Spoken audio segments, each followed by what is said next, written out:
Aoju, a palavra é sua. Obrigado, Aline. Aruju, Iranquere, Anaí, boa noite.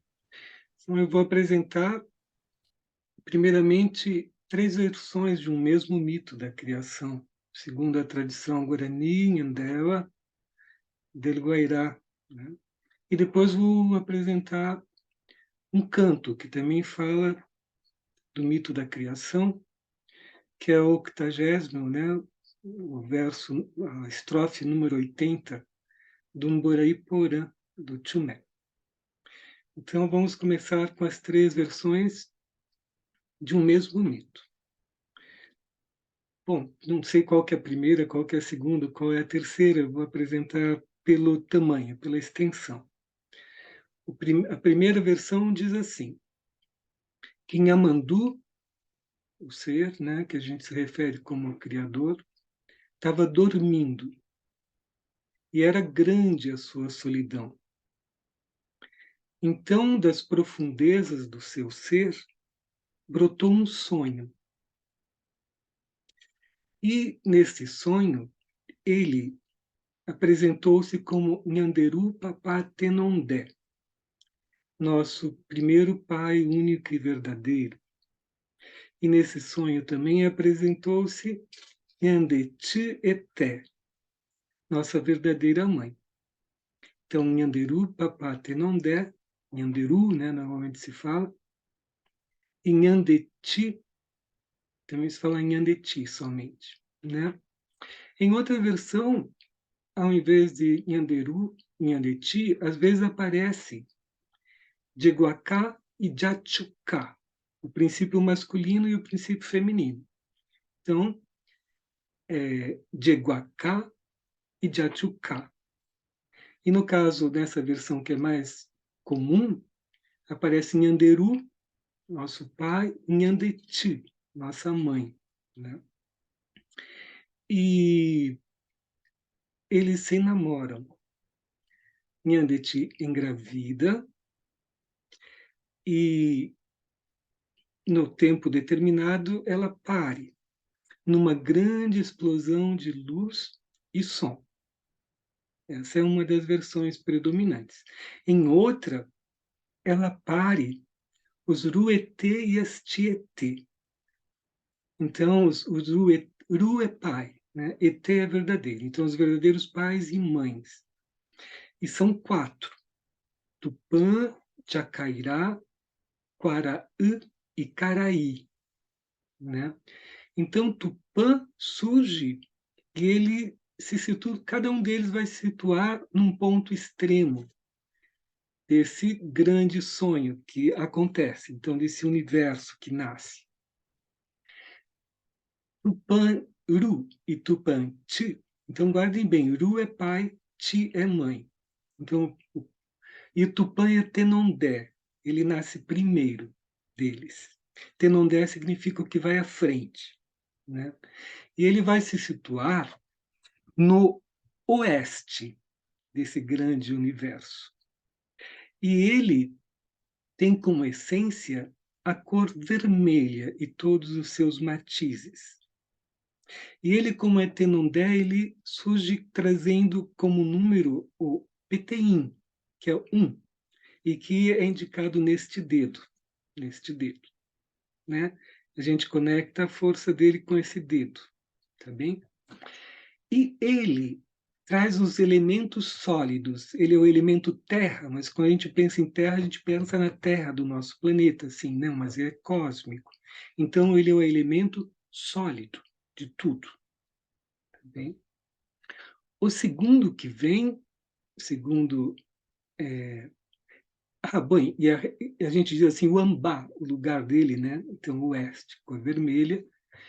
E depois vai se manifestar todas essas forças na Terra. Mas primeiro é uma manifestação cósmica. O segundo é Jacairá. E também há pontos no corpo, né? O Tupã vai reger um imbitê que a gente tem no pé direito, no pé esquerdo, e um imbitê que a gente tem no períneo. Então há toda uma conexão que se entrelaça depois em tudo, desde o cósmico até a terra e ao nosso corpo. Tá bem? Então, Jakairá é o senhor do elemento que flui, ou seria dos elementos líquidos. Mas não esquecer, por exemplo, que no Sol o ferro é líquido, né? Porque a gente, quando pensa no líquido, depois, claro, vai chegar no nosso mundo, Terra, mas no cósmico, ele é o elemento fluídico, né? Ele é o, o líquido. Por exemplo, quando a gente vai falar daí especificamente do nosso planeta, Tupã vai gerar a Terra e Jakairá a água, especificamente, né? Mas no cósmico não, tudo que é líquido, tudo que é sólido. Jakairá vai se localizar no Ambar do Sul, e ele tem a cor azul, e todos os matizes de azul até chegar no preto, tá bem? Então, a localização... e o dedo dele é o do meio. Desculpem. Tupã Jakairá é o do meio, isso. Do meio. Então, ele é o Mocoim, o segundo. Mocoim, segundo. Mocoiná, segundo, né? Peteiná, Mocoiná. Tá bem? E o lugar do corpo que ele se situa é na nossa região sexual. E ele enraiza-se na bexiga, nos rins, no ovário. Então, na região sexual, nós vamos ter 3 ambá. Mas daí cada um vai reger uma função. E isso está ligado também aqui no planeta Terra ao tempo. Tupã rege o inverno, por exemplo. Os 3 meses de inverno e os 3 tanguá do inverno, que são os animais referentes a cada lunação, né? As 3 lunações. As 3 lunações de Jakairá vão ser na nossa região sexual, então é muito forte, mas não é tão forte quanto vai ser Quaraã. O ser humano tem mais pontos em Quaraã, né? E claro, o Tupã vai reger daí na Terra, no ser humano, o aspecto intuitivo. Ele rege o ser humano até os 13 anos, predominantemente. E Jakairá vai o aspecto, a sensualidade, a sexualidade, a libido, vamos dizer assim. E ele rege o ser humano dos 13 aos 26 anos. O terceiro ser que é gerado é Quaraã, e ele vai ser responsável por tudo que é ígneo no universo, né? Não esquecendo que as estrelas são ígneas, os sóis, né, são ígneos, assim. Depois a gente vai ver que na combinação deles vai se gerar todo o universo, né? E aí estão surgindo os elementos que na Terra, por exemplo, Quaraã vai reger o fogo. No nosso sistema ele é o Sol, né? Mas ele é tudo que é ígneo no cósmico, né? Todas as estrelas são ígneas, né? E ele, no nosso corpo, pega vários pontos, ele forma uma estrela de Davi no nosso corpo. E claro, cada um vai ter um desenho. Eu não vou me aprofundar tanto, porque nosso tempo não é tão grande assim, eu quero apresentar outras versões, né? Então, eu não vou me aprofundar tanto. Ele rege o embitê que a gente tem nas palmas das mãos, o embitê que a gente tem logo no umbigo. Ele rege aqui, onde nas mulheres é quase que no ponto dos mamilos, assim, dos homens também, do mamilo, né? E também o ponto análogo ao coração, né? Ele, claro, rege o emocional. Então, a gente diz que o elemento predominante no ser humano é o emocional, desculpa, é o emocional. O quarto, e ele vai reger o verão no planeta Terra. E o ser humano dos 26 aos 39. São ciclos de 13 anos, né? O Irunduná, nome de uma ex-prefeita de São Paulo, porque ela era a quarta filha de uma família guarani, a quarta. Então, Irunduná significa o quarto. O quarto é Ruete Tietê, a quarta pareja, quarto casal, é de Caraí. Carairu, Caraiti. Ou Caraíruetê e Caraí, Tietê. Tietê, verdadeira mãe, né? Então, Uruetê, verdadeiro pai. Tietê é o nome do rio aí de São Paulo. Tietê era uma verdadeira mãe. Então, Caraí. O Caraí tem só um ponto no corpo, que é aqui, né? E, claro, o Caraí rege o logos, a palavra, a mente, né? E ele vai ser responsável na, na criação do universo de tudo o que é gasoso, poroso, aéreo. Na Terra, ele vai ser o elemento Ibitu, ar. Então, veja, Tupã vai ser o senhor da terra. E Jacairá vai ser o senhor da água na terra, né? E Paraí vai ser o senhor do fogo, Tatá. E Caraí vai ser o senhor do ar, Iritu. Veja que em Iritu você tem a palavra Iri, que é terra, e Tu, que é pai. Tuiru é pai, né? Então, o vento é o pai da terra. Porque, na verdade, nessa explosão de som e luz, né, há uma descompressão do ar. E o ar vai gerar o resfriamento de muitos fogos. Alguns ele vai alimentar e alguns ele vai resfriar, gerando os compostos sólidos, que é Tupã. Bom, mas aí já seria um aprofundamento nesse mito. Então, basicamente, o primeiro mito da criação fala dessa maneira. A segunda versão desse mito, ele começa da mesma forma. Quando não havia nem fogo, nem luz, nem nada, Yamandu estava dormindo e era grande a sua solidão. Então, das profundezas do seu ser brota um sonho. E Querená, a senhora dos sonhos, estava nele. E ela volta-se para Nhamandu em seu sonho e diz: Vamos brincar? Nhamandu olha para ela e se encanta. E diz: Vamos, vamos, vamos, vamos, vamos. Então ela estilhaça Nhamandu em infinitas partes e cobre essas diversas partes com energia densa. E daí Nhamandu olha para ela e diz: Ué, não vamos brincar? Porque como Nhamandu é incomensurável, ele nem percebeu que ela tinha feito isso, porque por mais que ela estilhaçasse ele sempre seria infinito em si, né? Ele não tinha percebido que ela tinha feito isso.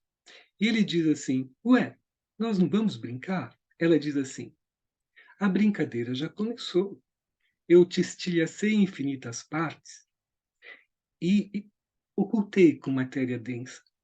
Agora você tem que atraí-los, todas as tuas partes de volta a você. Então Yamandu cria o Mboraivu, o espírito que nos une, que Montoya, no século XVI, traduziu por amor. Originalmente a palavra não significava amor, significava o espírito que nos une. Mas hoje ela ganhou mais esse significado do amor também, porque Montoya precisava que os guaranis conhecessem esse conceito para poder ensinar sobre amai-vos uns aos outros e toda a doutrina cristã, né? Então, esse mito é simplesmente isso, porque nessa brincadeira nós estamos até hoje. Então, essa é uma segunda versão desse mito, né? A terceira versão, ele simplesmente é uma síntese deles, né? Diz simplesmente que Nhanderu e Nhandeti se encontram. Os seres criadores daí são dois. Não é Nhamandu. Por isso essa vertente eu acho que ela não é Nhandeva, porque a gente sempre tem o que tinha tudo em si, que é Nhamandu. Na versão, eu creio que talvez essa versão tenha uma origem Boá, porque, claro, os guaranis têm várias parcialidades, né? Tem a parcialidade Umbuá, Kaiowá, Papucuva, etc, etc. E tem também a parcialidade Nhandela. E dentro da parcialidade Nhandeva também tem subdivisões, né? Então, quando não aborda Nhamandu, quando pega Nhanderu, nosso pai, como criador, a gente pensa sempre que talvez tenha origem Buá. Pode ser que não seja, é, né? Mas a gente pensa sempre, porque ele sempre tem como divindade principal Nhanderu, nosso pai. E a gente também acha que essa é uma influência dos jesuítas, mas também é só não se tem certeza sobre nada disso, né? Bom, então Nhanderu encontra sua consorte em Nhandeti. E a partir do amor deles nasce tudo que existe. Então essa também é uma versão. E mesmo o fato de ter a palavra amor para a gente também denota uma influência um pouco jesuítica. A gente fala quechuita, né? Jesuítica. Bom, agora a outra versão que eu vou apresentar é bem diferente, bem diferente. E ela foi recitada pela primeira vez para a gente há 2000 anos aproximadamente atrás, 2000 e pouco, por um herói civilizador. Para a gente fala um Mbaequaá, chamado Chumé. Chumé. E, na verdade, Chumé funda o povo Nhandeva. O povo Nhandeva não é um povo tão antigo assim, porque surge a partir de Chumé. Então, o Chumé chegou, o canto diz assim: Chumé chegou um dia em las orillas del Paraná, hablando Guarani em su sábio predicar. Ou seja, ele não era Guarani, então, né? Como que é? Chumé chegou um dia em las orillas del Paraná, hablando Guarani em su sábio predicar. Las serpentes y las pumas no le hacían ningún mal, ni los yeyenes y avispas, ni la serpiente coral. E aí vai esse canto enorme. Mas então o que indica que ele surgiu nas águas, na beira do rio Paraná, né? E depois, no final, quando ele vai embora, depois de ensinar todas as coisas, diz que ele vem aqui na ilha da Cotinga e forma 12 Mbaiquá. E eles saem com essa nova forma, um novo Nhanderecó, Nhandeva. Porque Nhanderecó significa os dos nossos. Então, os que aderiram a Chumé formam um povo, né? Então, acabam formando um povo que predominantemente eram de Carió. E os Carió não eram mongólicos, como são os Imbuá. Eles eram brancos. E no contato que se teve, por exemplo, com Cabeça de Vaca, ele disse assim: "Hay vikingos nesta terra de desterro". Tipo, ele achou que eram vikings, né? E lá na Amazônia também haviam carió.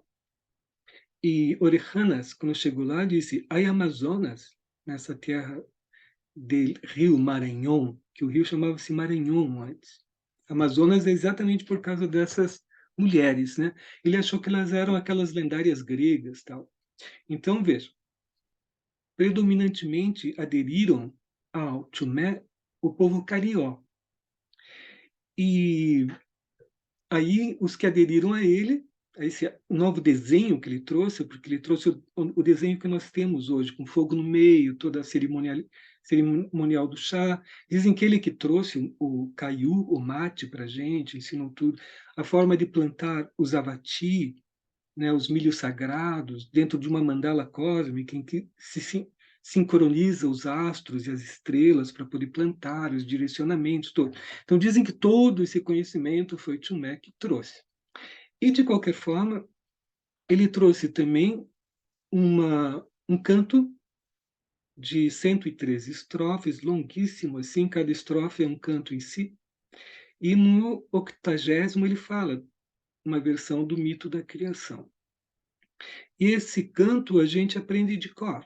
A gente não pode escrever. Há um interdito de não escrever esse canto. Então essa estrofe não pode ser escrita, ela pode ser cantada, tal, mas não pode ser escrita. Porque isso também é um engano. As pessoas pensam que a gente não tinha escrita, a gente tem. vocês podem, em todo lugar que tiver, que for chamado Itacoatiá, Coatiá é livro para gente, escritura, melhor. Itá, pedras. A gente escrevia nas pedras, sínteses, assim, de coisas, informações importantes. Coisas corriqueiras não se escrevia, era só coisas, assim, determinantes, como marcar uma mudança do tempo, ou escrever uma profecia para o futuro, tipo, olha, daqui a tanto tempo tome, né, providência com isso, ou então um saber muito grande. E veja, ficou assim para os caboclos que Tomé era São Tomé, São Tomé. E por isso que ficou São Tomé das Letras, né? Porque ele deixou escrito em pedras esses 113 estrofes, mas pediu para não se escrever mais e que aquilo ia com o tempo desaparecer. Então eu vou cantar para vocês a estrofe 80. Deixa eu pegar.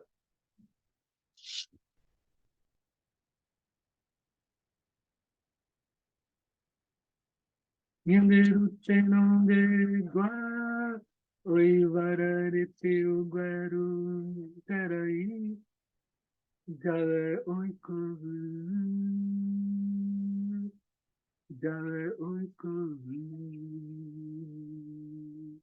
Nyanderu tenonde gua, oi varare teu guaru, terai, oi vara pindite. Oi, Varapundite.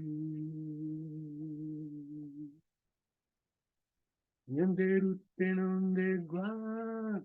Oi, Vararete o Guaru. Tarai. Oi, Varapumbite Rakampotu. Oi, Varapumbite Rakampotu. Nyanderu tenonde gua. Oi, vararete o guaru, teraí, oi, varadeiro cui, oi, varadeiro cui.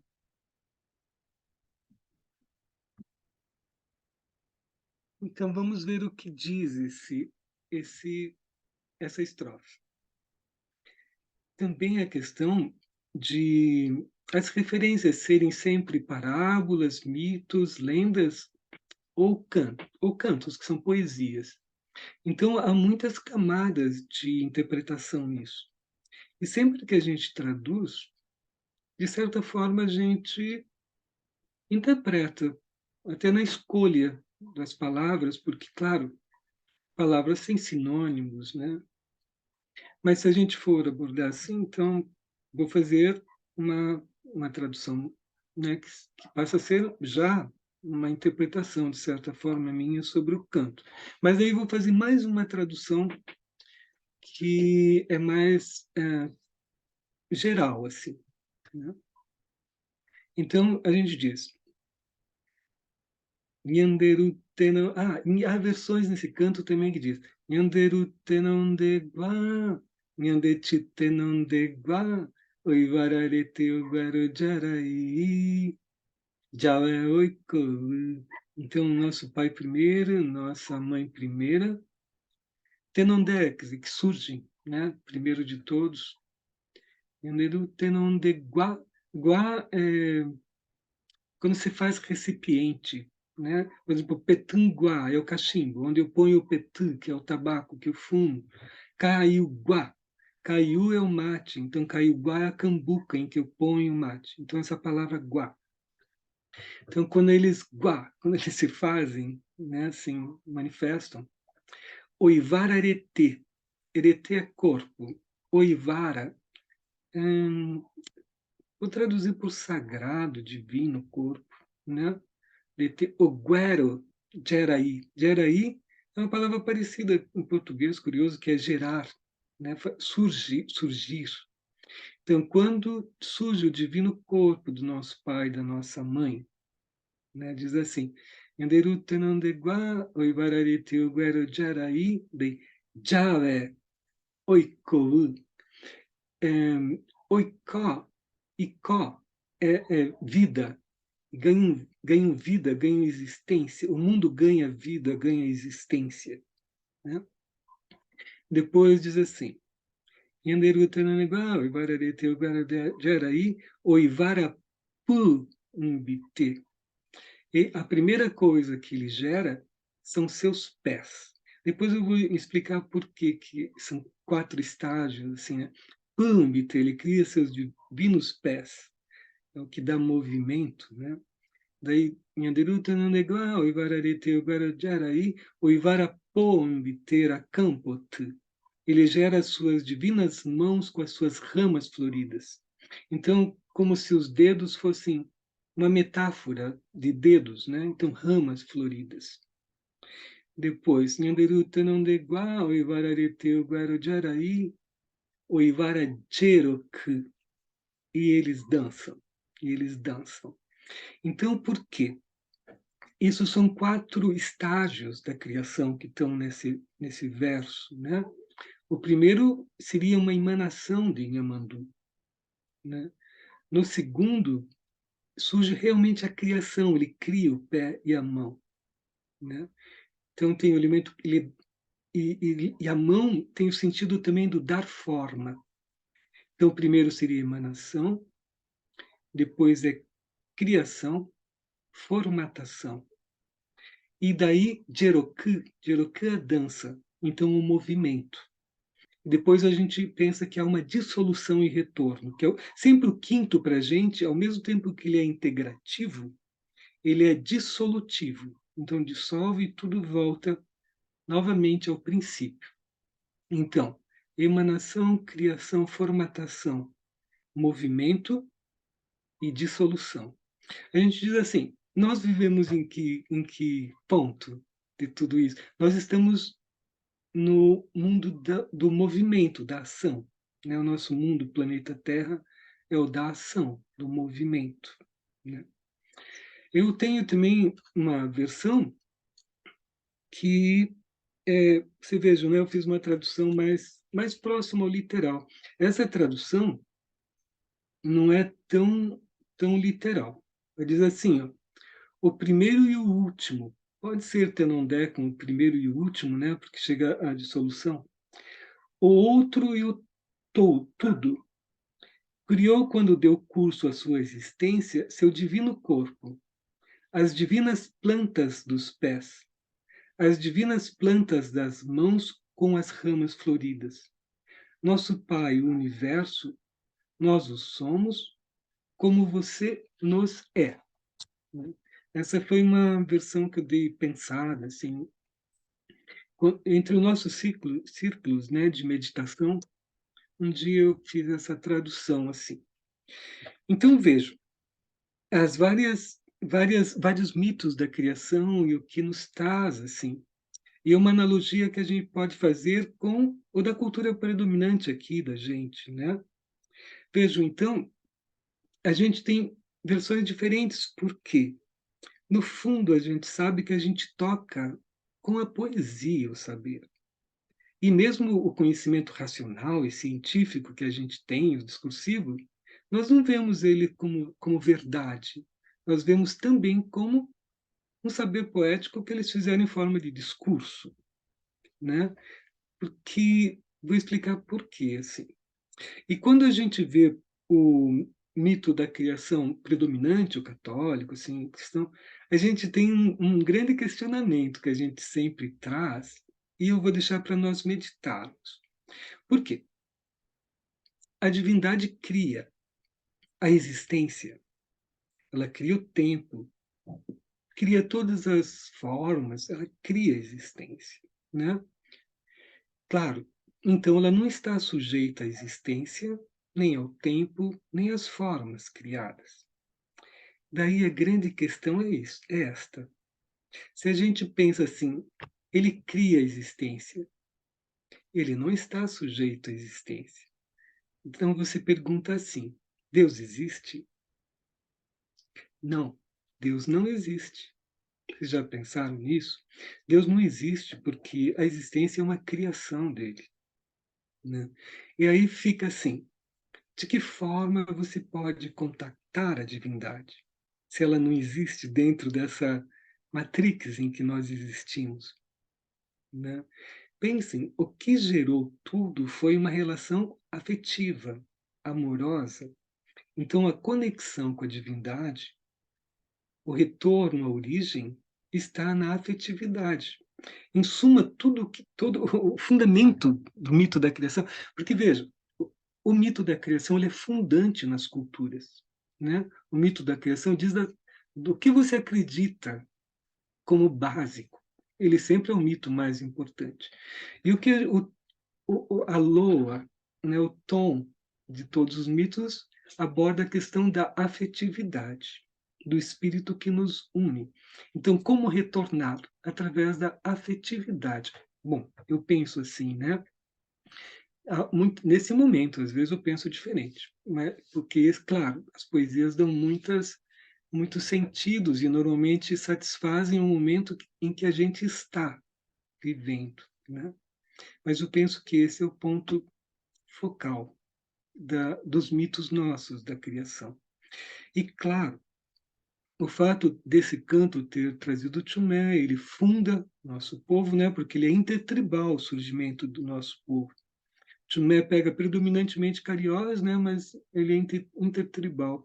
Nós temos dois momentos de revivência, né? O segundo foi quando chegam os jesuítas aqui no Guairá, né?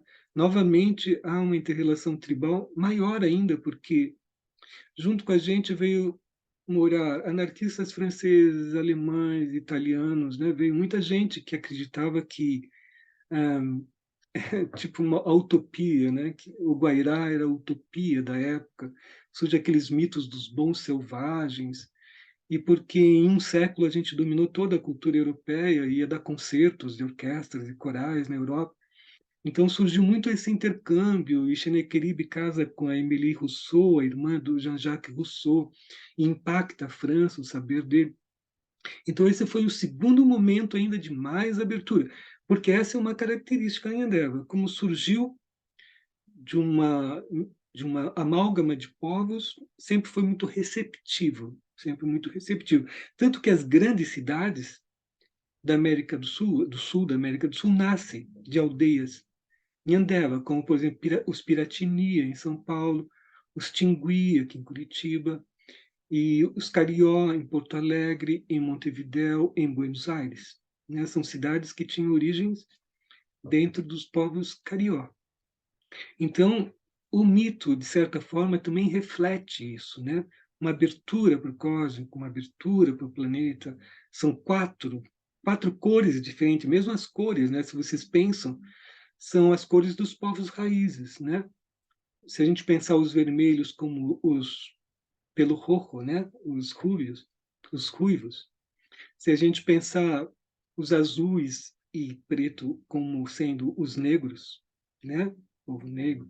Se você pensar Quaraí, que é senhor da cor dourada, do amarelo, não deixa de ser os povos mongólicos.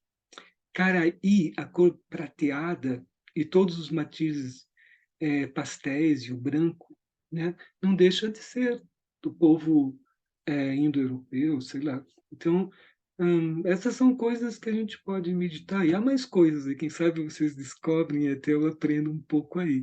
Porque são tantas coisas, né? Dentro desses mitos da criação. Bem, Aline, acho que seria isso, assim, a parte de exposição, né, desses mitos. Há outros mitos, né? Vou dar como referência, eu não abordei os que são mais óbvios, assim, né? Vocês podem pegar, por exemplo, o Aivurapitá, de Leão Cadogan. Não é do Leão Cadogan, é do Pablo Verá, mas o Leão Cadogan que copilou isso. Também tem o Tupantenondé, que é do Cacaverá, ele fez sobre esse trabalho do Leão Cadogan, que foi editado pelas revistas de antropologia da USP, né? Uma das primeiras lá. Tem também uma versão do Pierre Clastres, marido da Hélène Clastres, que tem versão em português também, e ele chamou de Os Fundamentos da Palavra, né? Porque é um canto isso. Hoje a gente vê em livro tudo isso, mas isso, na verdade, são canções, são grandes cantos, né? E eram guardados oralmente Então o Pablo Verá transmitiu. Então também vocês têm acesso a são obras grandes, assim, de quase 80 páginas, que fala sobre toda a criação, desde a criação cósmica até de todos os elementos, assim, né? Se eu fosse dar uma referência bibliográfica do mito da criação, eu daria então essa, o Ayur Apita, tá bem? Vamos às perguntas, se temos, Aline?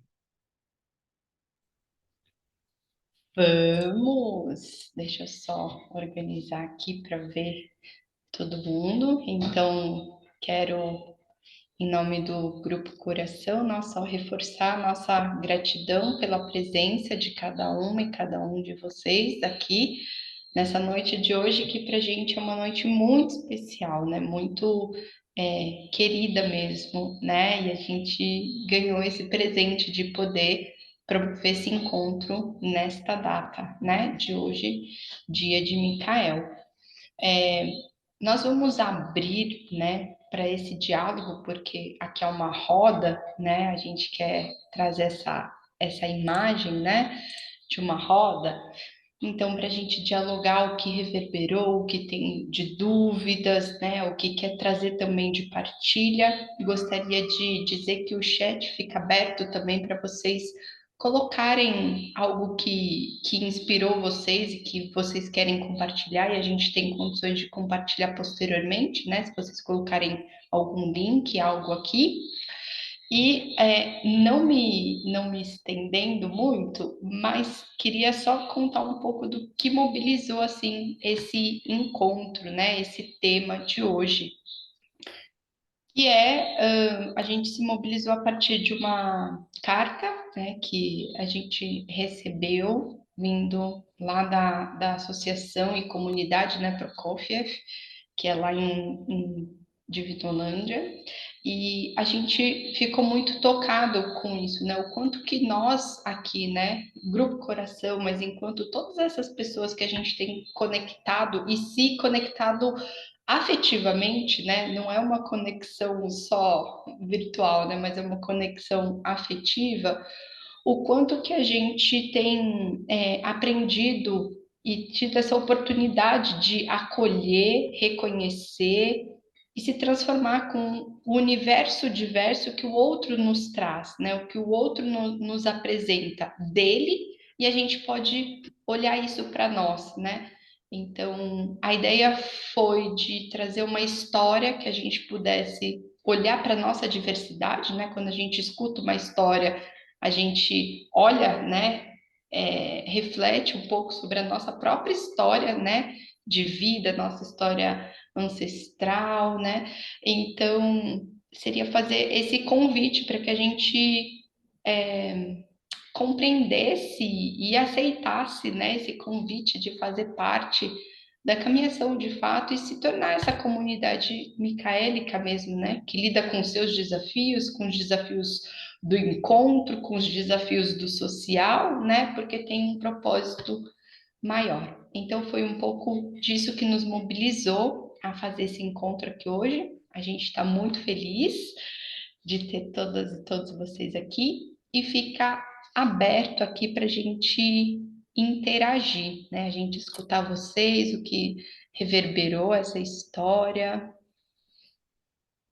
E é isso. Tá aberta a roda.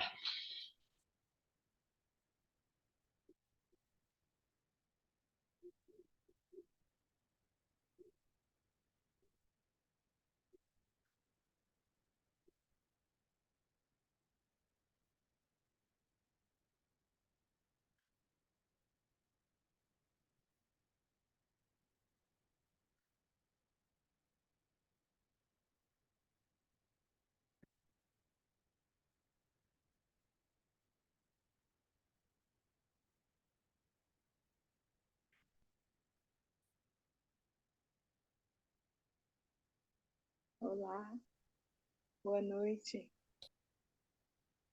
Boa noite. Pode falar, Lu. Querida Awaju, muito obrigada pelas histórias, por esse compartilhar de possibilidades, principalmente, né? Essas variações que acolhe cada lugar nosso. Em especial na segunda história que você contou pra gente, da brincadeira em que ainda vivemos, eu fiquei pensando assim, o que será que são esses milhares de partes? Somos nós, essas milhares de partes que queremos voltar a ser um? Fiquei com isso na cabeça, curiosa. Como é para você? Me parece que sim, né? E principalmente porque Nhamandu cria um Boraiu, que é a forma dele nos atrair, né? Então, atrair de uma forma afetiva, amorosa, né? Eu creio que essa talvez seja uma das nossas propostas de cooperação com Yamandu, né? Na medida que somos afetivos, vamos nos aproximando dele, né? Na medida que não somos, talvez a gente vá se afastando e ficando com essas camadas densas, né? Que Kerená cria, a Senhora dos Sonhos, né? Pode ser. Agora também me inquieta o fato de uma coisa que eu sempre penso quando era criança, principalmente eu pensava, tipo, e quando o Yamandu acordar? Se nós somos um sonho, né? Como que fica essa história? Então há muitas coisas que às vezes são ironias também, né? No processo de criação dos mitos, a gente sempre pensa os Jukupei, os Rubichá, os anjos, vamos traduzir por anjos, assim, como se eles fossem muito sisudos. Na verdade, eles têm muito humor, né? São muito brincalhões, porque senão eles seriam chatos, né? Eu acho que eles devem ser divertidos também. Então, nas histórias sempre tem um aspecto que é divertido, porque se estamos num sonho, esse é o aspecto um pouco tragicômico da nossa espécie de seres viventes, né? E quando Nhamandu acordar, eu também quando vi o mito cristão, assim, eu pensei, tipo, nossa, Nhamandu criou clones, nós somos clones, né? Porque ele criou nós à imagem e semelhança, então nós somos clones do Criador, né? E daí, quando eu tomei noção, assim, ele criou, então ele criou a existência. Então ele não existe. São coisas interessantes, né? Porque ficam sempre essas interrogações para levar a gente para essa meditação, eu penso, né? Mas algo que é bem concreto e que a gente sente, né, Ana, é que a essência disso está no Emborailu, né? Esse é o nosso trajeto, caminho, né? Seria nosso guatá, nosso aguatar, nossa caminhação, acho que é em direção a isso, né?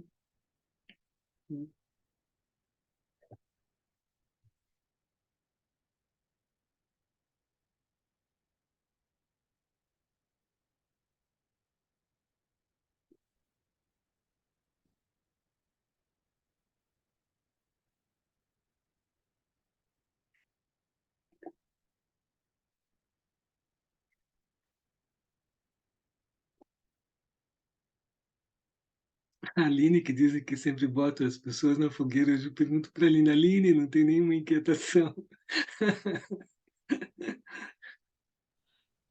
Ah, eu vou fazer uma partilha aqui então, ó, Jojo, já que você me Uhum. cutucou aqui. Eu achei muito interessante, assim, a versão que eu mais me conectei, assim, também foi essa da brincadeira, né? Assim, convidar para brincar, né? E logo me lembrou, eu tenho uma amiga que ela morou por 8 anos com os Craô no Centro-Oeste, né? E aí uma das figuras mais importantes, assim, é o palhaço, né? Uhum. Então, assim, o quanto que essa alegria mesmo, né? Esse entusiasmo, essa coisa positiva, assim, permeia toda essa história da nossa criação original, né? E o quanto que quando a gente vai, né? Como você disse, para esse olhar, né? Mais católico, né? Tudo mais, assim, ele já é um olhar mais, né? Assim, punitivo, mais severo, mais duro, né? E uma das características é essa do movimento, né? Da dança também, né? Isso que conecta e dá um jeito para as coisas, né? Talvez seja o jeito que dá para conectar aí os Uhum. estilhaçados todos aí, né? Esse movimento. E hoje foi super curioso, assim, que apareceu um, um conteúdo no Instagram falando da relação de um jogo, né, que é o jogo da onça, e com o mesmo jogo que tem na Indonésia, assim, que os princípios e a forma de jogar é a mesma, e aí você traz essa relação, né, na história, né, da conexão, né, de como que as coisas não estão tão distantes e o quanto toda essa comunicação, né, já existe essa relação, já existia há muito tempo, né? E me lembrou muito algo que eu aprendi lá no seminário de saberes populares, né, que a Gabi trouxe, foi esse termo de documentação oral, né? A gente acha que a documentação é só a documentação escrita, né? Mas os nossos povos, né, originários, têm toda essa documentação oral, né?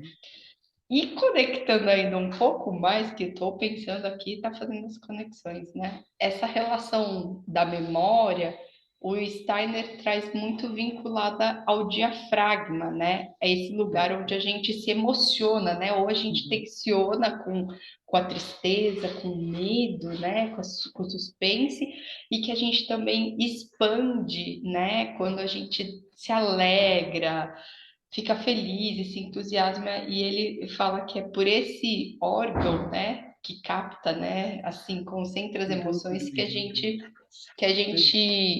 faz as nossas memórias, né? E aí faz muito essa relação com essa nossa aprendizagem toda oral, né?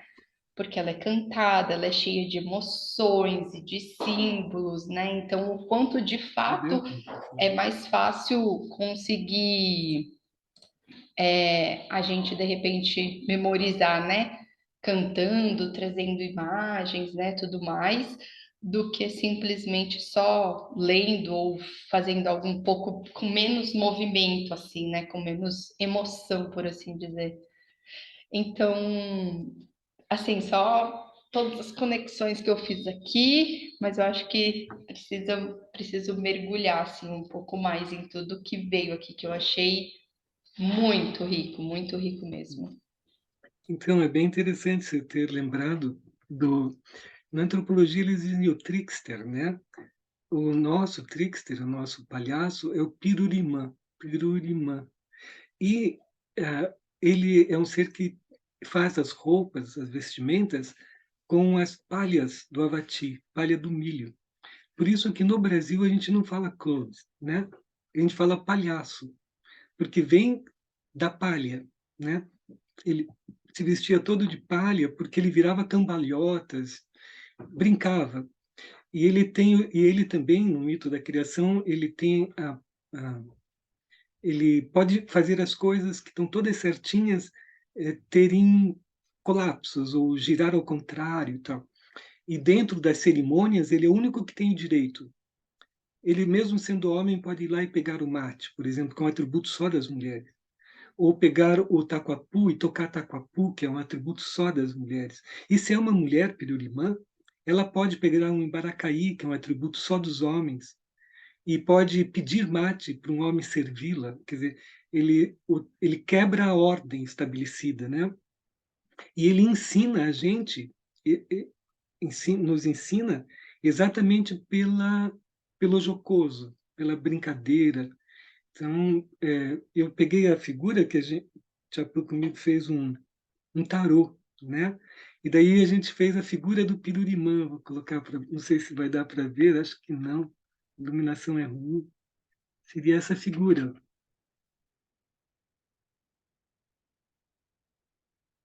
Esse é o Pirurimã. Porque na nossa sociedade, as pessoas que saem do padrão normalmente têm dificuldade, porque a nossa sociedade tem uma tendência, né, predominante, a enquadrar as pessoas num padrão comum. E para nós, não. As pessoas que saem do padrão passam a ser mestres, passam a ser o Pirurimã, né? Então, normalmente, são pessoas que saem do padrão, assim, né? Então, elas são... a gente nota, puxa, esse menino é um pirurimã. Então, ele vai crescer sendo um pirurimã, normalmente, né? E tem esse respeito, assim, ele pode, né? Pode quebrar todas as regras, assim, porque há uma sabedoria. Claro, como há sabedoria nessa quebra de regras, né? Aí, Thelin. Maravilhoso! Cris, pode abrir depois, Cíntia. Primeiro, gratidão por esse espaço de que jorra, né? Sabedoria que vai para o coração, essa calma, né? De narrar assuntos tão profundos. E eu não formulei uma pergunta, né? Mas quis, assim, falar de uma conexão, né? Que surge da profundidade desse mito guarani, relembrando uma narrativa que eu ouvi da cabala judaica cristã, né? Também desses processos anteriores à criação do corpo físico, né? A emanação, primeiramente, a formação de um corpo único que é fragmentado, né? E como que esses mitos dialogam, né? E trazem, principalmente como efeito, né? Essa necessidade da gente se aperfeiçoar enquanto indivíduo, né, na nossa individualidade, mas com o propósito de composição desse corpo, né? E principalmente de entender a criação como fases anteriores, né? E não concentrada só na fase de manifestação física, como, né, alguns mitos trazem. Então, só agradecer essa oportunidade e parabenizar os organizadores do evento e também o palestrante. Eita.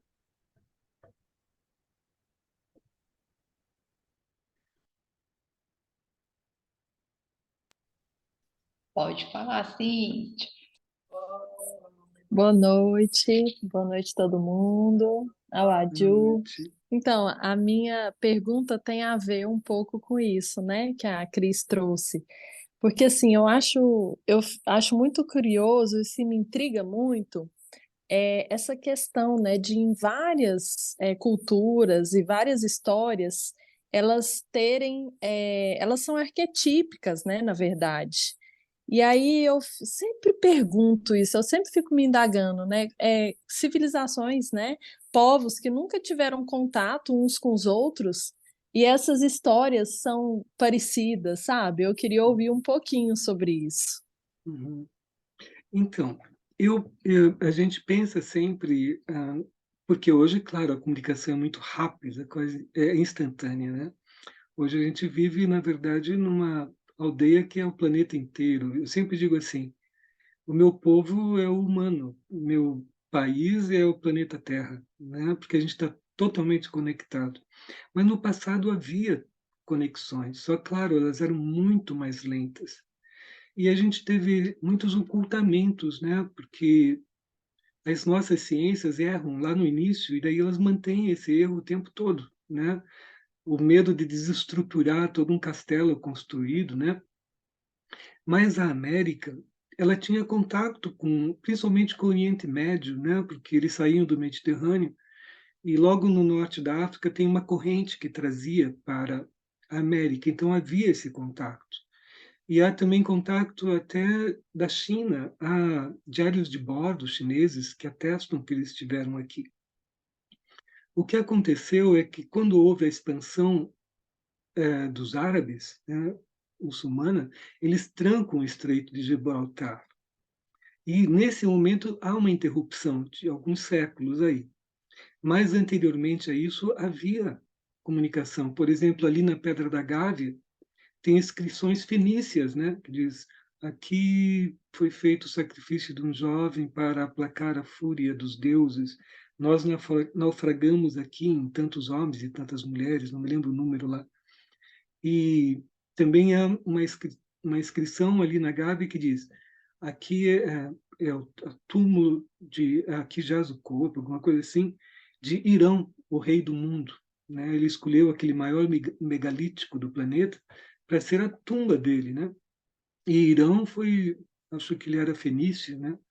Então, havia aqui também em Santa Catarina, no Rio Verde, um rio que secou, assim, tem escrituras gregas. O cara, eu, almirante do Alexandre, o senhor do mundo, coisa assim, né, tal, estive aqui. Então, havia esses intercâmbios. Então, é possível, sim. Claro que, às vezes, eu também penso que, muitas vezes, eu penso que pode ser que o Jung tenha razão também, que haja esse aspecto arquetípico e que haja, como nós somos energia, então nós somos transistores, nós podemos nos conectar, né? Podemos receber e transmitir informações. Então talvez também tenha essa possibilidade, mas também há uma possibilidade concreta, assim, que houve esse intercâmbio cultural. E também eu penso que nas diásporas hebraicas, né, somente antes dos cativeiros, há a possibilidade deles terem pego navios na Fenícia e se mandado para bem longe, né, para cá, né? Por quê? O Tomé, muitos acham que ele pode ter sido o mesmo Dídimos Thomas, o irmão gêmeo de Yeshua, de Jesus, né? Porque Jesus teve um irmão gêmeo, isso foi ocultado pelo Vaticano a partir do Concílio de Nicéia, né? Dídimos Thomas, o gêmeo, Dídimos, gêmeo, né? Tomé, dizem que Tomé era gêmeo dele. Então pode ser que Tomé tenha sido Tomé, até pelo fato dele, porque no final do canto diz assim, Tomé entrou no rio e em peana de cristal as águas se lo levaram a las llanuras del mar. Ou seja, os guaranis atribuíram que ele tinha uma peana de cristal, tipo assim, um barco de cristal embaixo do pé dele. Mas é possível que ele tenha ido sobre as águas, simplesmente, né? Então, quer dizer, há enormidades de questionamentos, assim, né? De hipóteses que surgem sobre isso. E, no fim, a gente se as coisas. É lindo. O resultado é uma poética linda, né? E, de certa forma, satisfaz o coração. E o importante é esse satisfazer o coração. E o fundamento é o Ngoraiu sobre essas coisas, a gente tem uma certeza poética só, né? Mas tudo isso é possível que sejam arquétipos, é possível que sejam transmissões entre os seres, mas, por outro lado, também houve esses contactos pré-colombianos, né? Que a gente, na verdade, esse descobrimento foi um ocultamento de coisas, eles nos calaram, né? Calaram toda essa poética, toda essa visão das coisas. Mas ficam todas essas hipóteses aí para nos encantar, né, Cíntia? Obrigada. Eita.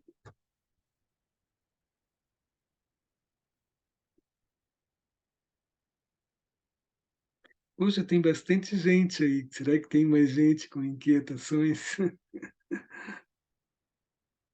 E também com coisas para nos dizer, né? Estou aprendendo aí. Pode falar, William. Engraçado porque eu sou pai de uma criança que está na escola Waldorf, e então Rudolf Steiner, para mim, é bem recente. E eu vim para cá com uma expectativa de conhecer um pouco mais de trimembração, de comunidade, porque a comunidade escolar sempre tem seus desafios. Aí chego aqui, dou de cara com o Aju, falando numa linguagem que eu simplesmente desconhecia. Acabei até de saber que Jesus Cristo tinha um irmão gêmeo e eu não sabia. Então, quer dizer, eu estou me sentindo como aquela história de que os indígenas, quando viram a caravela pela primeira vez, não registraram o evento porque o corpo mental não conseguia identificar exatamente o que é aquilo. E aí, quando me dizem que eu não tenho inquietação, está sobrando inquietação. Difícil é ordenar para poder falar alguma coisa a respeito disso. Como se não bastasse eu recentemente fiz uma prática, eu fiz uma formação de yoga do riso. E o yoga do riso acabou me levando para o mundo dos palhaços e das brincadeiras. E aí o Ayurveda me aparece aqui com uma cosmologia de brincadeira. E aí eu fico pensando, será que Yanderu é que tem o papel de unir, de trazer o amor? Porque você vê, a coisa é tão complexa que Tomás é um ser que vem aparentemente de fora para formar uma, como é que se diz, uma comunidade aqui no Brasil. E aí eu estou habituado quer dizer, eu estou habituado. Eu estou com 63 anos, eu passei por uma fase que minha mãe disse que eu era católico. Depois, eu comecei a me aproximar de uma irmandade mística. Depois, me aproximei também do espiritismo. E, ultimamente, eu tenho me dedicado ao budismo. E aí, chego aqui e vejo uma coisa tão bonita da minha terra, de onde eu sempre vi, das minhas origens. Só que é muita coisa, então eu não sei nem por onde começar minhas inquietações. Se eu começo com a brincadeira, se eu começo pedindo alguém que faça uma ponte entre a nossa origem, porque era uma questão para mim que me incomodava bastante, apesar que me acalmaram um pouco. Por que que minha filha estava numa escola que tinha uma linguagem nórdica, de anjos, arcanjos e tudo mais, quando a gente tem uma história tão bonita, com tantas origens? Aí tudo bem, falaram que não é para excluir ninguém, é apenas para agregar, e isso me deu uma acalmada. Mas agora está agregando tanta coisa que eu estou perdendo o contato. Se vocês quiserem falar de que forma a nossa origem se conecta com Rudolf Steiner e tudo mais, começar, porque pelo menos isso eu aprendi no budismo. Vamos ver quais são os pontos comuns que a gente tem de bom e o que a gente pode melhorar. Então, a minha inquietação no momento é isso: ver o que tem de bom, o que tem de comum entre o que o Aju trouxe e Rudolf Steiner, para eu começar a fazer meu tricôzinho. Até, William. Então, eu não conheço tanto do Rudolf Steiner, né? A Aline talvez possa fazer uma ponte melhor aí, a Luana, né? Mas acho que seria interessante, assim, você fazer a conexão, talvez não, acho que o que eu entendi do William, né, não necessariamente do Rudolf Steiner enquanto pessoa, né, mas o que relaciona, né, talvez a antroposofia, né, é esse olhar, né, que vem do Rudolf Steiner, através do Rudolf Steiner, com a nossa brasilidade, que isso é a caminhação, né? Eu acho que essa ponte eu posso fazer. Então, William, nós temos, a gente se chama, né? A gente é uma rede, né, de pessoas e iniciativas chamada Caminhação, e que a gente tem como propósito, assim, essa renovação do impulso, e que é como ele se transformasse, assim, um pouco, né? Então, daquelas 3 qualidades, a gente dissolveu, assim, por assim dizer, em 12 aspectos, onde a gente conecta a partir da antroposofia com o mundo, com essa diversidade. Então, é exatamente essa a proposta do nosso trabalho aqui, né, enquanto rede, enquanto pessoas. Mas eu acho que o Awaju tem essa condição aí total de fazer um pouco dessa relação, né, dessa visão, né, desse olhar, dessa compreensão do ser humano, né, enfim, da antroposofia com a nossa brasilidade, com as nossas culturas. Até, Aline, foi muito bom tua colocação, né? Porque eu tenho essa sensação que nas culturas pré-modernas e que acabam hoje em dia sendo pós-modernas, né? Porque o modernismo está ficando retardatário nesse momento que a gente está vivendo. Então, as culturas ancestrais têm algo em comum, que é esse vínculo com a terra, né? E na antroposofia há esse vínculo com a terra. E também há um vínculo com a poética, na medida que eu sinto muito a antroposofia próxima a Goethe, né? Eu acho que Goethe inspira Rudolf Steiner, e ele traz esse elemento poético, né? Poético vinculado à natureza. Eu acho que esse é um grande ponto de conexão entre as coisas, né? Agora, um aspecto que o William abordou é que ele não sabia que Yeshua tinha um irmão gêmeo. Ele tinha. Eu fiz meu doutorado e pós-doutorado em ciências da religião, né? E pesquisei bastante isso. E os vários mitos que envolvem Yeshua. Eu acho que um dos principais é esse. E também o desvio que surge a partir do contato com a Grécia, né? Eles mudam até de Maquia, eles mudam para Cristós. E Cristós era Orfeu, na verdade. Daí surge o mito uma fusão com o mito do bom pastor, né, que era Orfeu. E onde é excluído a humanidade da Maria e também é excluído o fenômeno do parto, do gêmeo, é quando chega em Roma, que daí tem que fazer uma fusão com Mitra. E Mitra era filho de uma virgem, foi concebido de uma forma excepcional por Netuno, né? Então, e ele era único. Então aí a Maria perde a humanidade dela, né? Para conquistar os romanos. Então, para conquistar os gregos, ele era como Orfeu, ele era um pastor, ele era Maquiá, ele era como o Cristós, né? E depois chega, ele era como Mitra, né? Tal, tal, tal, um ser solar, etc, etc. Então, são fusões que foram criando, né? E daí, claro, vai desviando a questão. Daí o Yeshua se torna quase um ser desumano, né? Perde a sua natureza humana. O Concílio de Nicéia é muito responsável por isso. E daí ele determina eliminar todas as heresias. E uma das principais heresias era essa, de ter Maria com duas crianças, uma mamando em cada seio dela. Parece que, não sei, eu acho que a igreja conseguiu quase que eliminar mesmo isso, né? Como outras coisas mais, assim, que surgiram de algumas idiosincrasias, de algumas lideranças, né, papais, assim, que eram um pouco dogmáticas e ortodoxas dentro dos seus pensamentos, assim, né? Então há também essa possibilidade desse mito.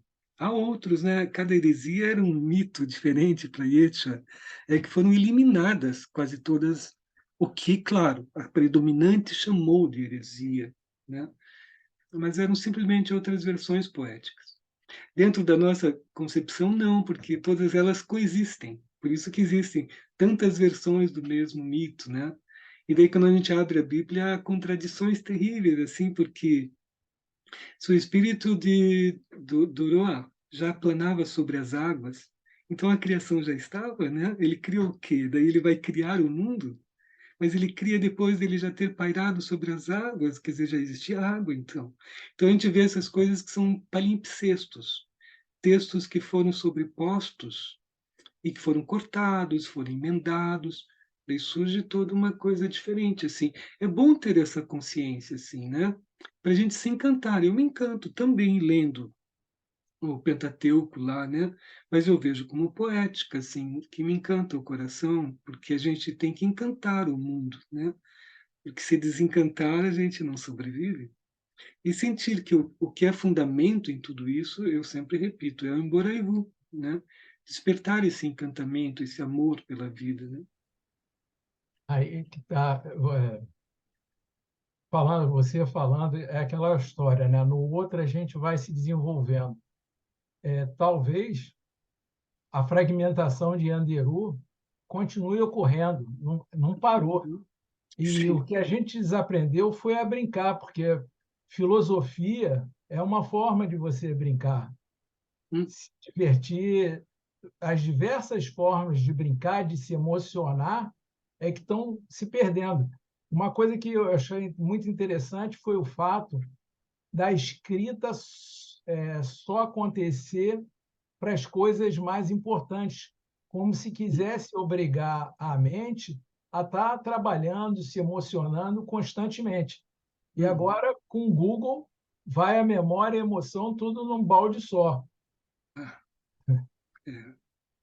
É terrível, né? Porque essas coisas moldam a mente. A gente não pensa nesse aspecto, né? Que se a gente está jogando só com 0, 1, né? Que é a forma de raciocínio das mentes artificiais, assim como elas passam a nos influenciar. Daqui a pouco a gente está 0, 1. E a gente já está vendo na sociedade isso, as polarizações. Você é 0 ou é 1, né? É sim ou não. Não tem mais a diversidade, passa a ser uma coisa incômoda dentro dessa forma de existência que a humanidade está optando, né? Mas é assim, você tem razão, essa questão da gente estar lidando com mentes artificiais, com a informática, molda a nossa mente também. Logo nós vamos estar 0, 1. E a gente já vê muito disso por aí, né? As pessoas não dialogam. Elas simplesmente é sim ou não, né? Talvez E não os que seja. não são 0, 1, que estão aí nas várias outras opções, gera um incômodo, um desespero em quem é 0, 1, né? É, a evolução sempre pressupôs desafios, e os desafios estão aumentando. Então, eu já aprendi que dá para rir, dá para chorar, mas o que dá para chorar, dá para rir também.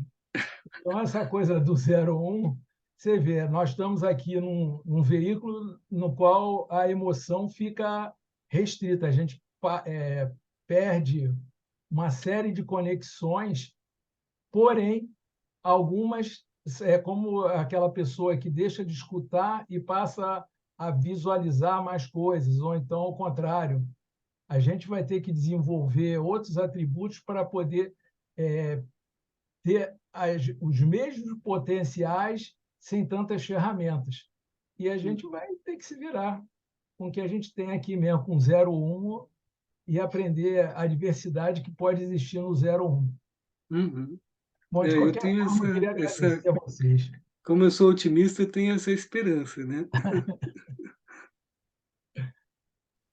Eu queria só complementar, assim, que uma das nossas, na verdade, da proposta, né, do áudio de trazer várias versões da mesma história, não é simplesmente por apresentar várias versões, né, mas é de afirmar que é possível contar a mesma coisa, né, a mesma história de formas diferentes e que dentro dessa ética, né, dos povos originários, eles não ficam nesse duelo de decidir qual que é a certa, né? Eles enxergam as singularidades, né, e se sobrepõem às diversidades ou aprendem, se conectam, né? E essa é assim a nossa essência aqui na caminhação, né? É a gente construir essa relação com diversos movimentos sociais, com saberes religiosos, né, filosóficos, mas a gente encontrar esse lugar comum do agir, do colocar o nosso talento, né, em ação transformadora no mundo. Então, William, vou deixar o convite para você conhecer o pessoal que a gente, né, ativou aí em Niterói. Não sei onde no Rio você está. Onde você está no Rio de Janeiro? Na verdade, sou carioca, que estava no Rio Grande do Sul, morando numa aldeia budista, fui expulso pelo frio e agora estou em Lauro de Freitas, na Bahia. Ah, que delícia! Então você pode conectar aí com o Bira. A gente pode, na nossa bio lá do Instagram, tem o nosso grupo no WhatsApp. A gente pode te conectar com o Bira, que é daí de Arembepe e trabalha também em Lauro de Freitas. recentemente a gente teve aí, e ele tem um trabalho lindo aí, que é com boi tricotado, que é unir muita diversidade e pode ser muito bacana aí conectar com ele, e ele é ótimo, ele é aperreado para responder essas coisas difíceis aí, com muita poesia. Hum. Então, vai ser uma ótima conexão também de fazer aí para você. Vai ser um prazer, até porque eu já fui tentar ir no evento do boi tricotado, cheguei lá em Arembepe e não achei o lugar onde ele está, mas já teve outros eventos. Eu acho que eu quero, de repente, eu te vi no vídeo. Se você apareceu no vídeo, provavelmente eu te vi no vídeo, porque foi recente, tem uma ou 2 semanas, não foi isso? Isso foi no final de agosto que a gente teve por aí. Sim. Aí então você depois entra lá, ou se alguém, eu posso até colocar aqui o link no chat, caso alguém não esteja no nosso grupo no WhatsApp, e a gente vai fazendo essas trocas por lá, fazendo as conexões também. Vai Obrigado, ser Ali. muito bom. Obrigado, querido Arjur. Mais alguém, gente, quer trazer alguma partilha? Enquanto isso, eu vou pegar o link aqui do grupo do WhatsApp.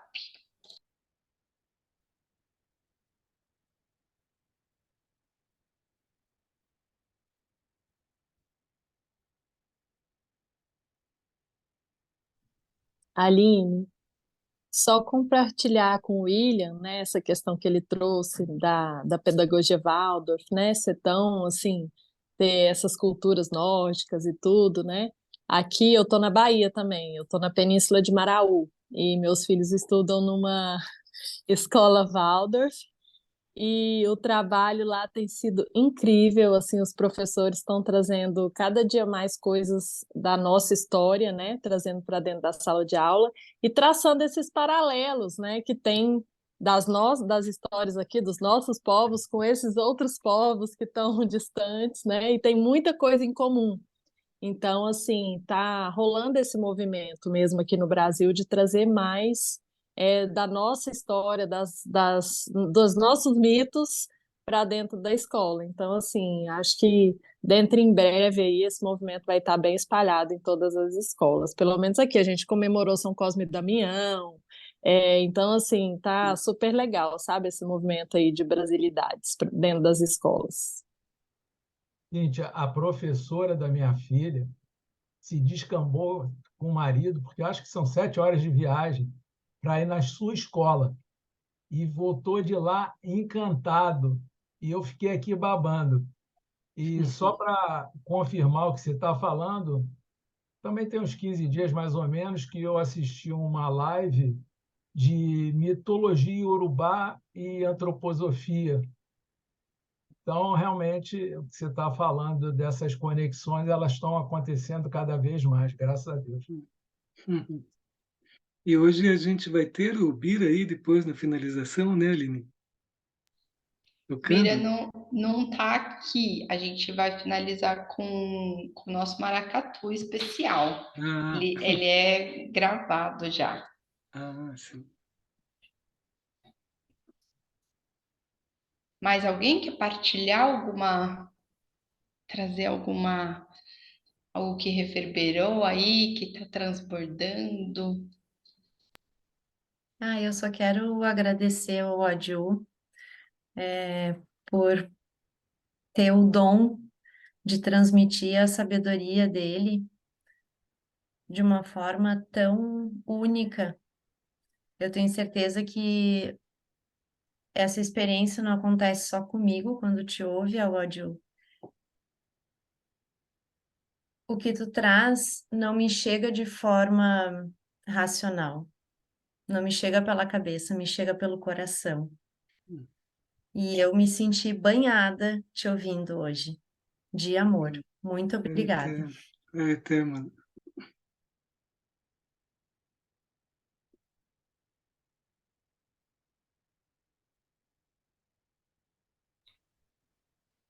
Fazendo só mais uma conexão aqui para ver se transborda aí mais alguém em alguma coisa, né? Que é ainda um pouco do que, né, havia sido falado assim, né? Se nós olharmos, né, para nossa individualidade mesmo, né, mas enquanto indivíduo social, histórico, né, físico, a gente tem essas histórias dentro de nós, né, e esse duelo, né, entre o que é próprio daqui, podemos assim dizer, e eu vejo, eu sinto, né, isso como os nossos povos originários, assim, com muita leveza, com muita tranquilidade, né, com muita humildade de compartilhar tudo, porque tem a confiança na abundância do necessário, né? Então, a terra nunca deixa de nos dar o que é necessário, né?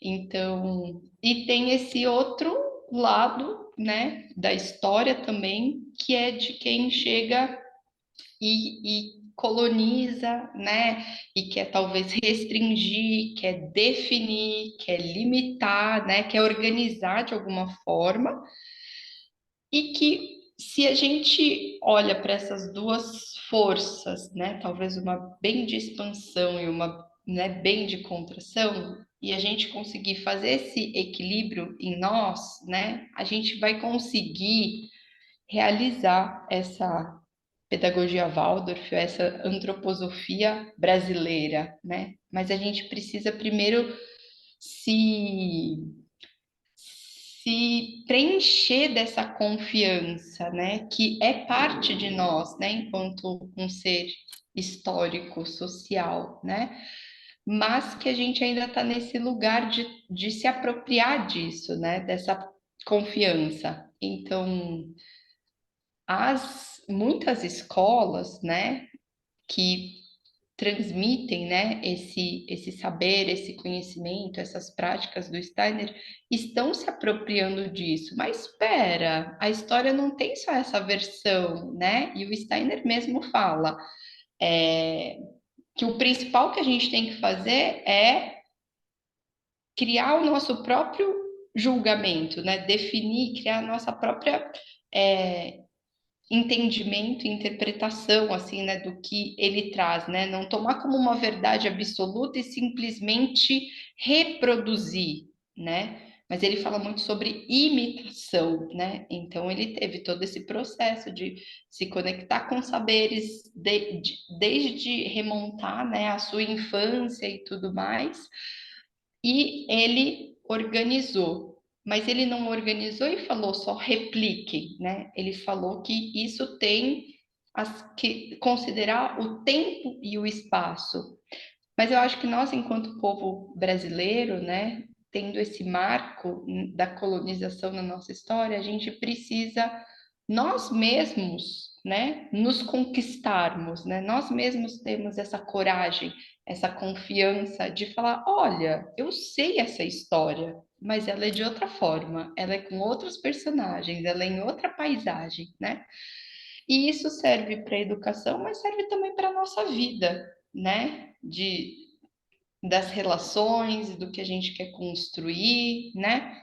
A gente pode também olhar para a gente e às vezes ver que eu estou sendo aquilo que falaram que eu era e não quem eu sei que eu sou de verdade, né? Então isso tem várias metamorfoses, assim, né? Vários desdobramentos desse processo.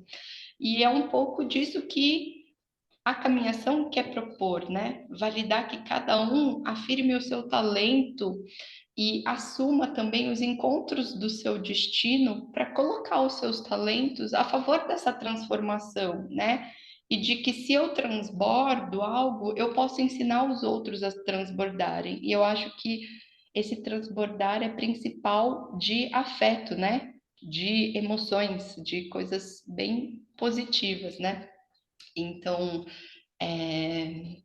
acho que isso é algo que está transbordando assim em mim, né? Da gente se encontrar, né? Essa confiança, essa coragem, essa serenidade, que são todos aspectos internos da caminhação, né, para a gente se nutrir e poder também começar aqui, né, um encontro, uma conexão, mas poder seguir um pouco mais adiante, né? Que não seja só um evento, né? Que seja um encontro, né? E o que que a gente faz com esse encontro aqui, né? Eita. A brincadeira não para, né? Uhum. Como já dizia a oração de Micael, busquemos o despertar interior todas as manhãs e todas as noites. Não dá para parar mesmo.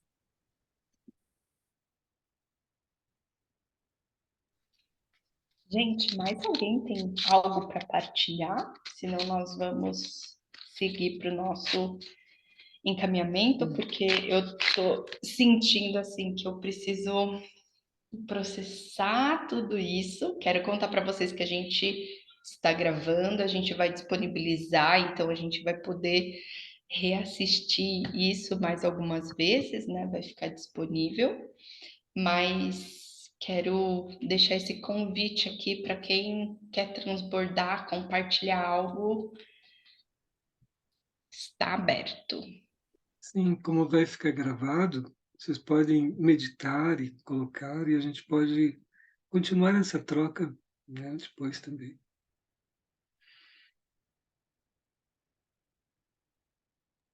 Vou falar uma coisa que está aqui me cutucando, porque eu achei muito curioso o Howard Wu trazer toda uma energia, toda uma história, toda uma memória de um povo indígena, ao mesmo tempo que a gente está vendo o... Chegou minha princesa aqui. Agora me deu um branco disputando lá a cadeira da Academia de Letras. Não sei se vocês tomaram conhecimento disso. Não?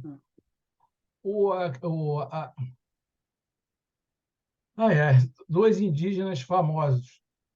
Os dois mais famosos. Krenak e o Munduruku. Muito obrigado, Patrícia. Teve uma troca de elogios lá por conta de os dois estarem pleiteando essa possibilidade. E é uma coisa extremamente branca.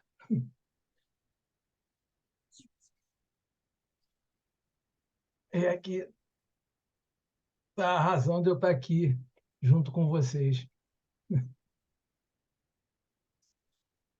Poxa, eu não sabia, interessante, hein?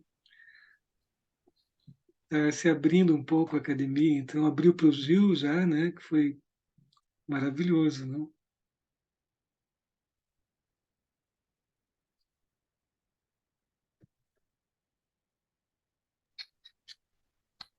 Pessoal, como realmente assim foi bastante conteúdo, a gente vai, né, processar tudo isso aí, levar para o sono, para os próximos dias, né, para a lua. Eu vou só pedir para o André compartilhar, que a gente queria também deixar esse encontro, né, como uma abertura para os nossos próximos encontros que nós temos programado aqui para o segundo semestre.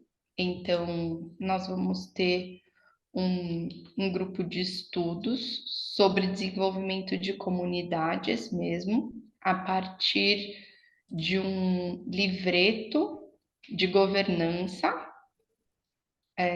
Então, serão esses 5 encontros, 4, 11, 18 e 25 de outubro, né? Quartas-feiras, às 19 horas, e 1º de novembro. Isso é online, tá? E sou eu que vou facilitar esse estudo. É um estudo com bastante prática, assim, e bastante meditativo, contemplativo também. É um estudo que eu acho muito, muito gostoso, assim. Depois, a Malu, que está aqui também e faz parte, né, do nosso grupo de guardiãs e guardiões aí, que é são 3 encontros sobre esse olhar caloroso, né, para a nossa biografia na relação com o dinheiro e as finanças pessoais. Então, a Malu trabalha aqui bastante o aspecto da fraternidade econômica, né, que é sua prática. E nós temos mensalmente esses encontros abertos, né? Então, os próximos serão dias 19 de outubro, 16 de novembro e 13 de dezembro. A gente sempre compartilha no nosso grupo, no nosso Instagram. Além disso, pode passar, André, o próximo, por favor? A gente tem alguns encontros presenciais, né? Então, em Sorocaba, a gente tem encontros, ações dia 8 e 21 de outubro e 11 de novembro.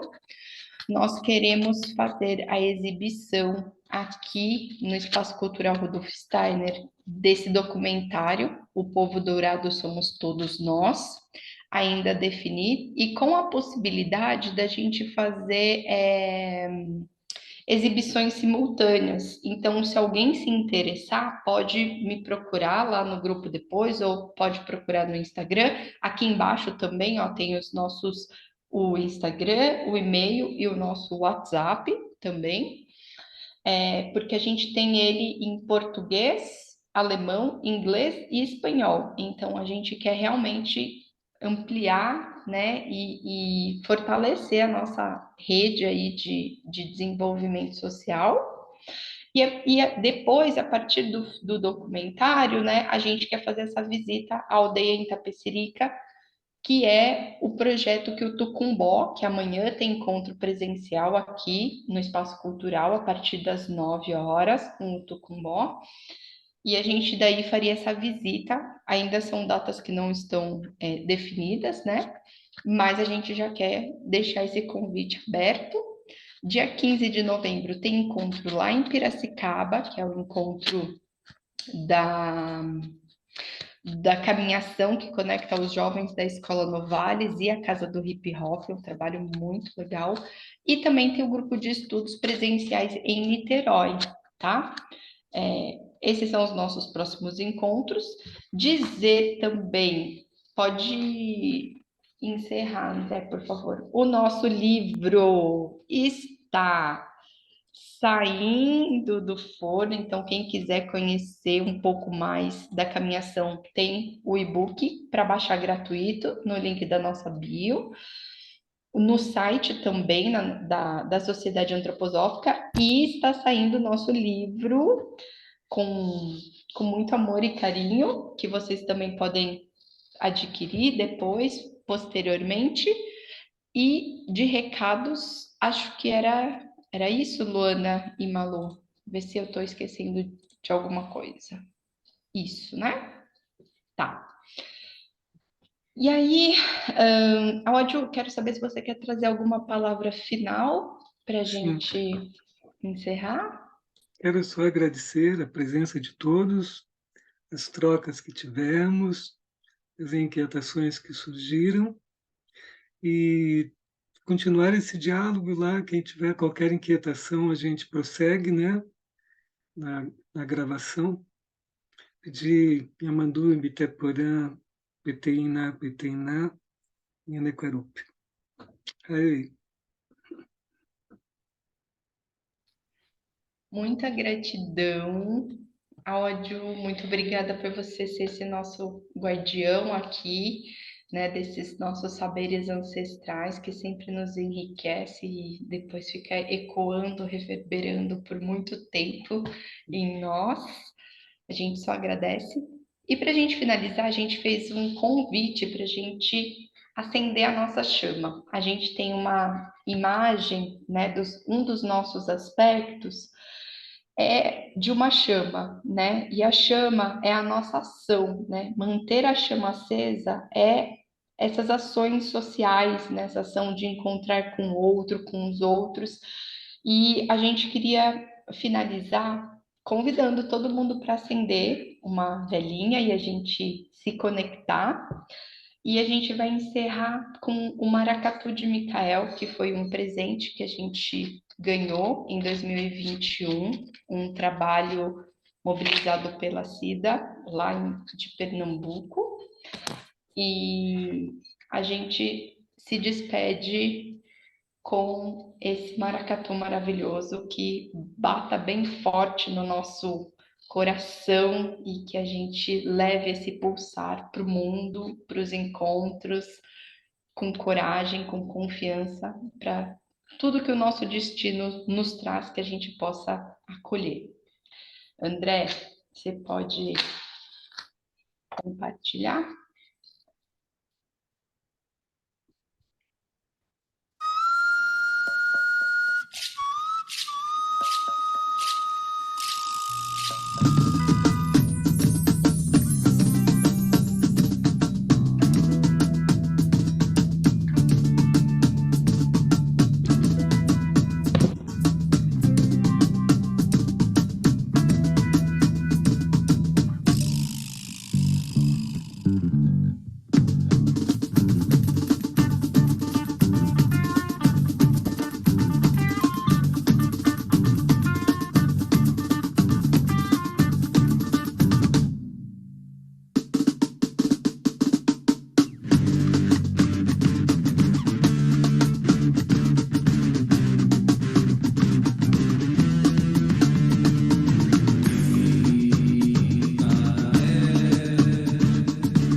Tudo que pertence ao passado tem que ser reduzido ao nada.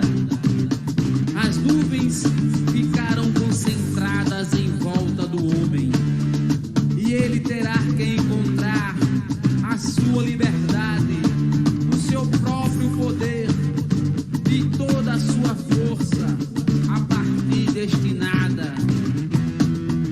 A necessidade externa mudará para uma necessidade de alma. A partir da necessidade profunda de alma, a visão nascerá. Temos que erradicar da alma todo medo e todo terror que o futuro possa trazer ao homem. Temos que adquirir serenidade em todos os sentimentos e sensações a respeito do futuro. Temos que olhar para frente com absoluta igualdade com tudo o que possa vir. E temos que pensar que tudo que vier será nos dado por uma direção plena e universal de sabedoria. Isto é o que temos que aprender nesta era, a viver com plena confiança, sem qualquer previsibilidade na existência, com a certeza sempre presente do mundo espiritual. E em verdade nos digo, nada terá valor se coragem nos faltar. Disciplinemos nossa vontade e busquemos o despertar interior todas as manhãs e todas as noites.